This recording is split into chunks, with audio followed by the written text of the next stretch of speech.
大家好. Welcome to the show, and welcome to Glow So Bright. So, please forgive me for looking at my iPad periodically to check my script and notes. I just want to say things properly and get everything correctly without flubbing my words or causing problems, and lessen the risk of doing so, or conflating information. So there's something that kind of popped up out of nowhere, at least to my own awareness, and that is the phrase, 2AFORALL.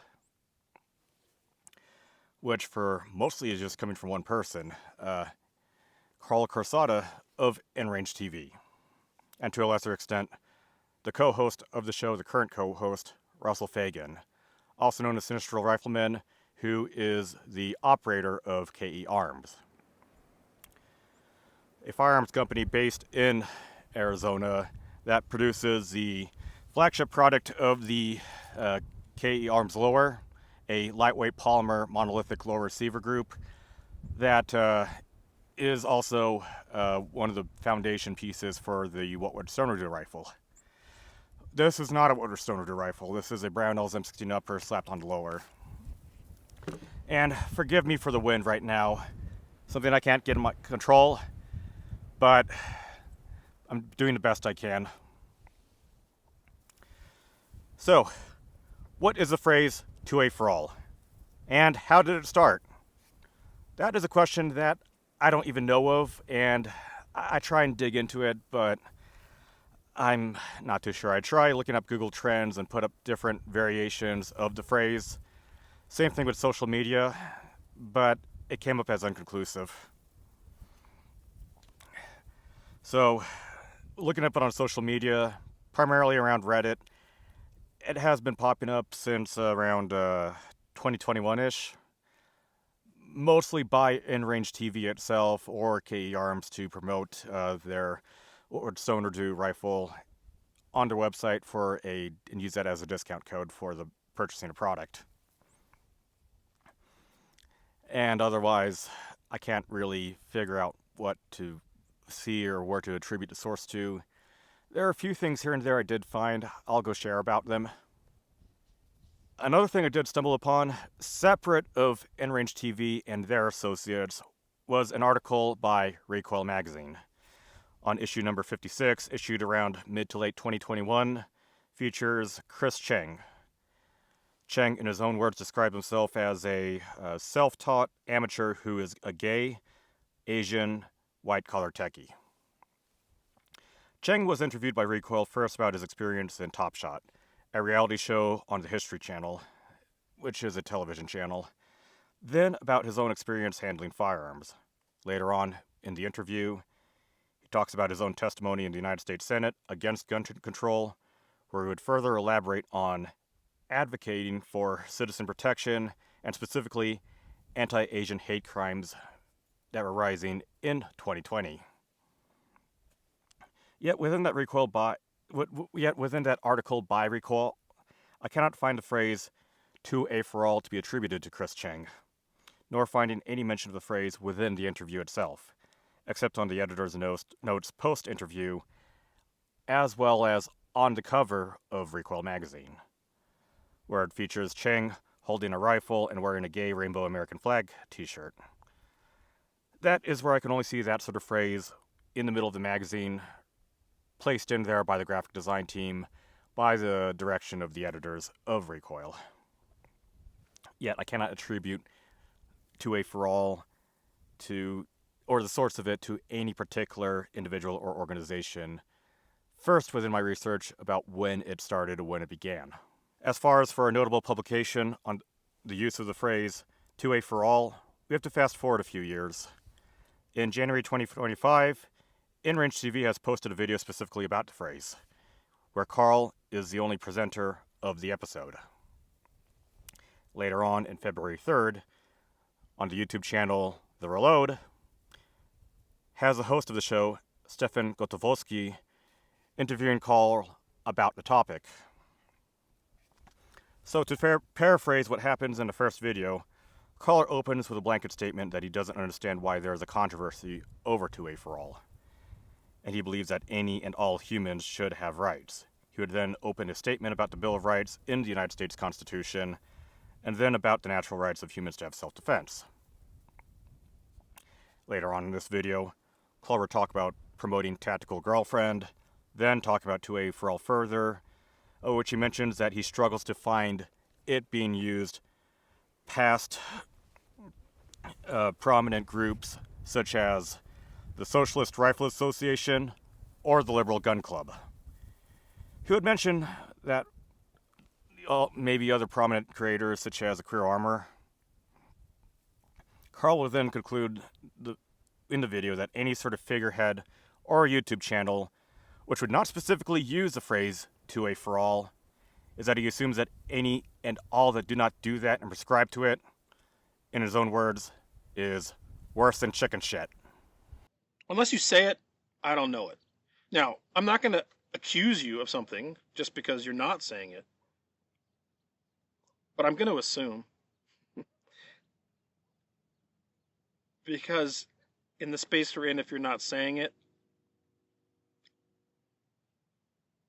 I think you're wasting something that is on you as a responsibility in the current zeitgeist to do something. And to do something as simple as say, I'm for 2AFORALL, just that alone is such a simple ask. And I have people now online, other influencers, that hate me because I pushed them to even think or even say that. I'm like, wait a minute, I hear you, but will you just say 2AFORALL? And they turn that into, you're a purity testing me. No, I'm not. I'm not purity testing anyone. I'm saying that you're in a position to do something and you're not doing it. You know what? It's chicken shit. And if you believe it and you're not saying it, it's worse than chicken shit. Carl then discusses about the issues about social media and the algorithms on what sort of posts it promotes and suppresses, and also his criticism of contemporary American politics, among a few other topics later on. Carl's main message is that what he claims to do is that he would try and use 2AFORALL to make firearms media and the firearms community more inclusive. I'm thirsty.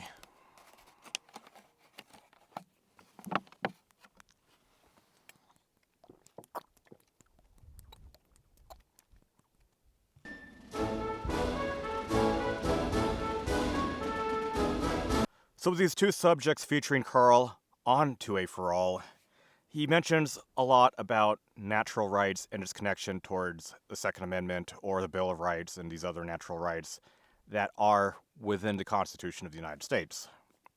Let's go do a little quick detour over here and talk about where the concept of natural rights comes from. We can trace it to classical liberalism and the book, The Two Treaties of Government, written by the Englishman John Locke in 1689. The main thesis of Locke's argument is that people have natural rights because they can use logic. They have the inherent ability to use logic. These natural rights include life, liberty, and property. Locke's philosophy rejects that of noble hereditary that only has the rights to govern and have authority over others. And around that time and during the context when Locke wrote that book within England, with his rejection of noble hereditary and its authority, quite a way to get some problems with the crown.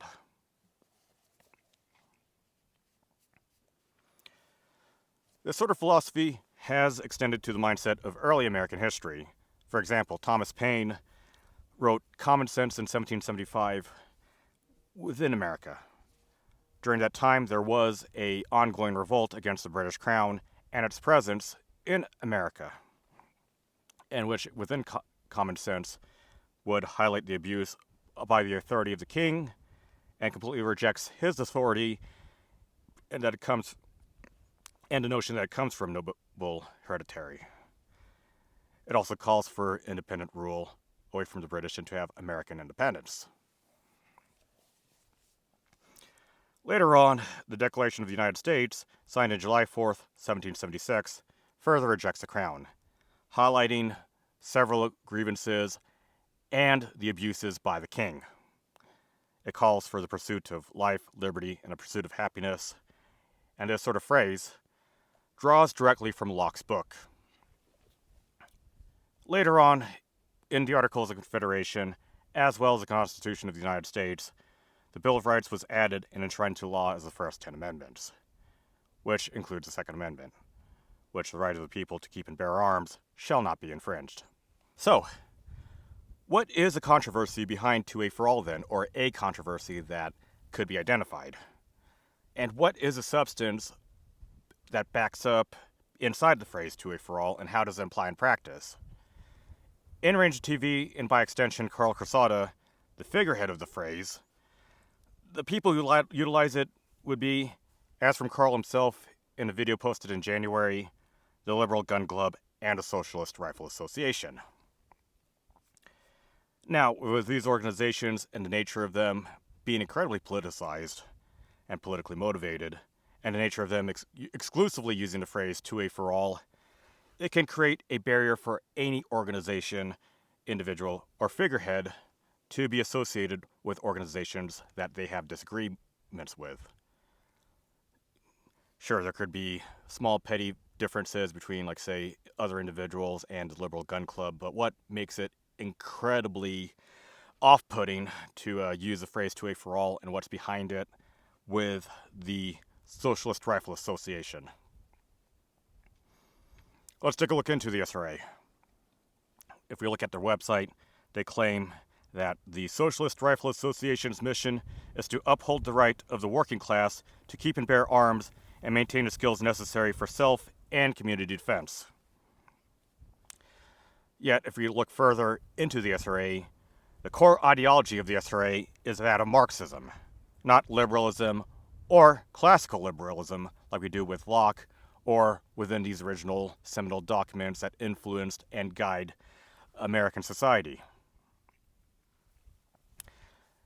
The core belief of Marxism is that there is with Marxist dialectics, is that we have the oppressor, the oppressed class, and that the oppressed must overthrow the oppressor. No sort of tolerance, no sort of coexistence, nothing like that.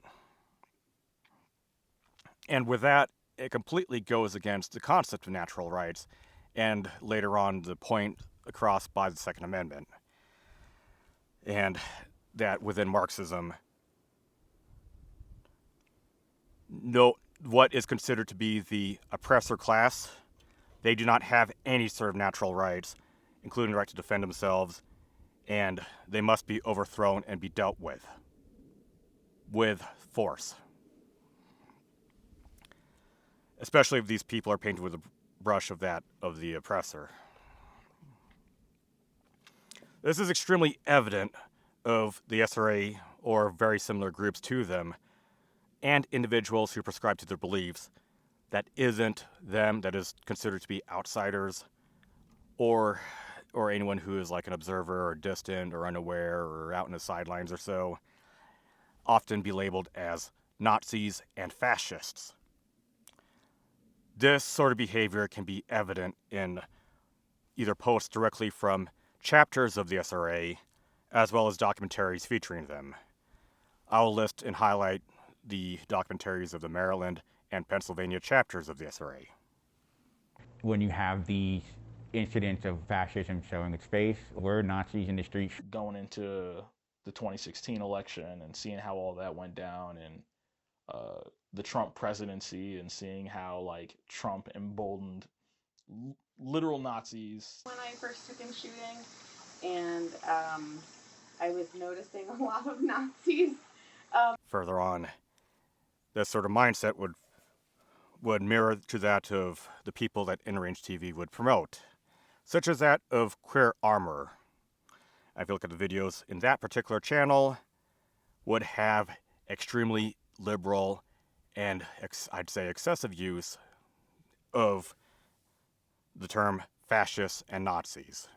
Literally anyone that isn't them is a Nazi and should be killed and shot. Now, hey, if you make every problem a nail, You gotta have a very big hammer to solve all those issues, right? Okay, let's take a look at further on what the Minnesota chapter of the SRA says about the Second Amendment. Let me read it verbatim. On February 22nd, 2023, it's an archive post. So many layers are wrong. 1. Nazis aren't people, so jot that down. 2. To think that well-armed Nazis and the left can simply coexist is to entirely miss the material basis of our antagonism. In fact, the utmost goal of the left is to completely disempower the right. 3. The Second Amendment is not and has never been for everyone. It was specifically crafted to empower landed whites to crush slave rebellions and kill the indigenous. Historically oppressed peoples who are today armed are allowed to be so in spite of the 2A, not because of it. 4. Above all, this is just a bunch of liberal nonsense. Fuck the 2A. We're not in favor of guns for everyone. We are in favor of arming those groups who stand most to gain from the end of capitalism, and disarming those who stand in our way. Pretty mask-off moment right there, don't you think? So, one of the biggest groups to say 2A for all that actually don't care about the Second Amendment, and which Carl promotes very strongly, same with his associates. They literally want to disarm, disempower, and kill those who deem as a Nazi or a fascist. AKA, not them. Now, for any sort of group, such as the SRA, to decide to carry forward and label me or anyone of a friendly collective security group that is for the Constitution as a fascist or a Nazi and will carry out a plan to use deadly force, we will respond back. Take a look at, say, Security Guide 42 on community building and how to deal with those sorts of problems appropriately in defense. Because throughout history, these sorts of people, these communists, I don't want to be the victim of them and have one of these be pointed at the back of my head.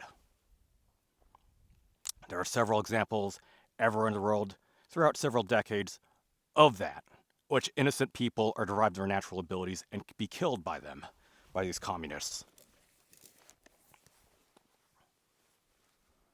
So act accordingly. These people are the combination of both the petit bourgeois and the lumpen proletariat together. They're against the workers. With the SRA and it being a large constituent of the phrase 2A for all, it's just a veneer for authoritarian disconnect and to go against liberty and that of natural rights. Now, with that established, the substance of the 2A for all phrase being composed with people who are against the Second Amendment, it's totally understandable why figureheads in the firearm space, YouTube channels, and other individuals would not use the phrase 2A for all or be associated with that. Now, according to Carl, that would make them worse than chicken shit. I wouldn't consider it, but Carl, with his own words, assumes so. And that would lead to serious problems, especially with his own interactions with others. And, by de facto, presumably with Glow So Bright, and the figurehead behind it, myself.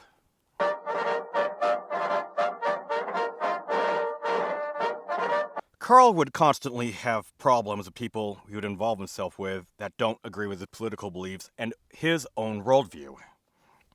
For example, he holds contempt and anger towards the former co-host of InRange TV, Ian McCollum, who in the past ran Forgotten Weapons, and he still operates it to today. This can be evident in social media posts from InRange TV towards Ian. Same thing with, other channels that are posted featuring him, or other videos featuring him. With that, same with other people. Dugan Ashley of Cardicon, as well as Matt Landfair of Primary and Secondary, in the past, has collaborated with Carl on a video on ballistic helmet testing, which that video was published by InRange TV, yet became unlisted. I will show it here, I will have it down in the video description. Yet, with my own correspondence with both Matt and Dugan about it, Matt tells a story about his own interaction and knowledge of Carl, And Dugan further adds to that Carl acts very hostile to Dugan, and that Dugan is called and be accused of as a Nazi by Carl. More recently, Carl would show outright anger towards Polinar Tactical, as well as the folks over at Varustellika, a Finnish-based military surplus store which hosts Finnish Brutality, the tactical games, which was initially sponsored and hosted by, co-hosted by InRange back in 2019. And with these sorts of hostility towards Polinar and Varustellika, the former inviting people to the competition in Finland and hanging out with them, such as Micah Mansfield, who was the former cameraman of Grantham, and the latter for being inclusive, inviting several guests and challenging others to join the event, such as inviting Lucas Botkin of TRX Arms. Similarly, with the other co-host of InRange TV, Russell Fagan, rather unprompted, goes and tries to create drama and insults towards Hop. Now, these sorts of examples I have listed are not concrete, and there's still more out there, but those are some highlights out there just to drive the point, both in the past and very recently. And these sorts of behaviors by InRange TV, and them creating enemies, or for the most part, just picking fights and creating enemies to people that just, don't agree with them, is breeding more and more exclusivity, hate, and division within the firearms community. These examples I have listed are not exhaustive, and there are more instances of it being a problem, and I foresee it being a problem in the future. Where anyone who doesn't fall in line with the worldview of InRange TV and its associates, as well as fall in line with it, is viewed as an enemy, with Carl as a figurehead for the movement of 2AFORALL, or the phrase of it. It makes a facade, and just appearing to have the Second Amendment be for all, only for people that don't like it at all, and who are willing to eliminate anyone who is unaware, observant, neutral, or cautious of the situation. I used to like InRange TV's content. I find the information on topics of government and police abuse, comparing two historical loadouts at a competition, exploring new firearms concepts, and Wild West vignettes, and black powder stuff. But now, when I see InRange TV's content, a lot of it just revolves around hate for anyone who doesn't step in line with Carl's perceived notion of morality. It makes sense why figureheads and the firearms community do not want to associate with themselves with the phrase 2AFORALL. In practice, it just creates more isolation as well as exclusivity. And it feels like a bid to try and gain relevance while being hostile towards others who have the goal in mind to share firearms knowledge, safe handling of firearms, history, citizen advocacy, self-defense, and a Second Amendment. Yet instead of collaboration, it becomes that of division. I cannot speak for everyone. I just only bring my own opinions and thoughts about this particular topic and this issue that has come up, and this sort of subject. It is only then where in the comment section, forums posts, additional responses, and videos that appear that time will tell. They may agree, disagree, or have a new perspective altogether that I don't have the hindsight of what would happen in the future. And my final message for InRange TV, please, take a look at Caleb Giddings, also known as Gun Nuts Media, also known as Mr. Revolver. I believe that his recent apology and message to his audience regarding the Paul Harrell incident, to Paul Harrell's fans, to Paul's family, to Roy, Caleb's fans, and the firearms community and audience as a whole, I believe is genuine. You can learn about him. You can learn his message about humility and to grow and mature as a person. Oh yeah, one final statement. Glow So Bright strongly does not want to associate itself with the Socialist Rifle Association. I repeat this message. Glow So Bright strongly does not want to associate itself with the Socialist Rifle Association. And the way things are in practice, I do not advocate specifically for the phrase 2A for all. I do advocate for the Second Amendment.